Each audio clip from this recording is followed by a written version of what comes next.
അങ്ങനെ world cup 2026 ആദ്യ മത്സരത്തിനായിട്ട് Brazil ഇറങ്ങിയാണ്. എതിരാളികൾ മൊറോക്കോ. ഗ്രൂപ്പ് സ്റ്റേജിലെ ഏറ്റവും ടഫ് മാച്ചായിട്ട് ആളുകൾ വിശേഷിപ്പിക്കുന്ന ഒരു മാച്ചാണ് ബ്രസീൽ വേഴ്സസ് മൊറോക്കോ എന്ന് പറയുന്നത്. ഇന്ന് നല്ലൊരു അടിപൊളി മാച്ച് നമുക്ക് കാണാൻ സാധിക്കും. എന്ന് വെച്ച് കഴിഞ്ഞാൽ ബ്രസീൽ എന്ന് പറയുന്നത് വേൾഡ് കപ്പിലെ ഗോട്ട് ലെവൽ ടീമാണ്.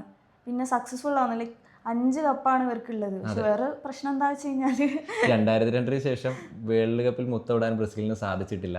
നോക്കൗട്ട് സ്റ്റേജുകളിൽ സ്ഥിരമായിട്ട് തോറ്റു പുറത്താവലാണ് ബ്രസീലിൻ്റെ ഒരു പാറ്റേൺ ഓഫ് ഗെയിം എന്ന് പറയുന്നത് ഇപ്പോൾ.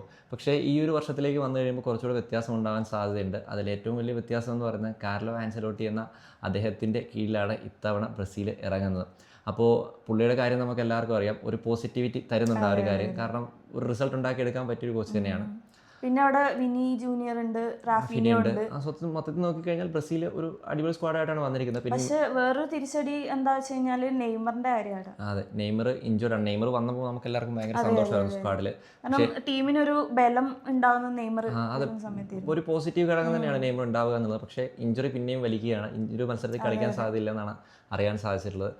ആൻഡ് മൊറോക്കോ സൈഡിലേക്ക് നോക്കിക്കഴിഞ്ഞാൽ മൊറോക്കോ 2022 വേൾഡ് കപ്പിൽ സെമി ഫൈനലിസ്റ്റ് ആയിരുന്നു. അതെ, ആദ്യമായിട്ടാണ് ഒരു ആഫ്രിക്കൻ നേഷനിൽ നിന്നുള്ള ടീം ഇവിടെ വേൾഡ് കപ്പ് സെമി ഫൈനൽ കളിക്കുന്നത്. അതിൽ വലിയൊരു അച്ചീവ്മെൻറ്റ് തന്നെയാണ് മൊറോക്കോയെ സംബന്ധിച്ച്.